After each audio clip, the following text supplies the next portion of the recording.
But when it comes to the main gang, Sokka is by far treated the worst, only getting one scene in a flashback and a brief mention in a later season.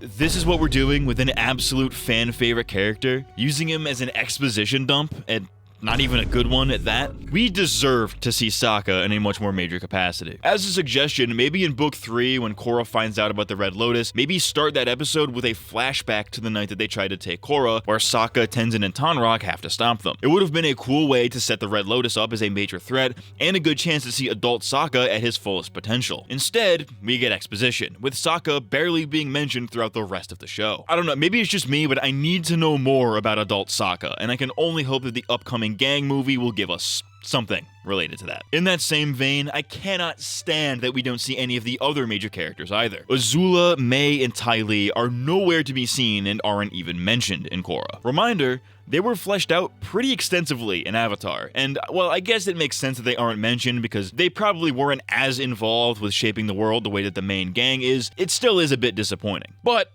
I can tolerate that. What I cannot tolerate is the fact that Suki, who, reminder, is considered a main member of the gang, is not seen or mentioned even once. All she gets is a cameo in the first episode's extended intro.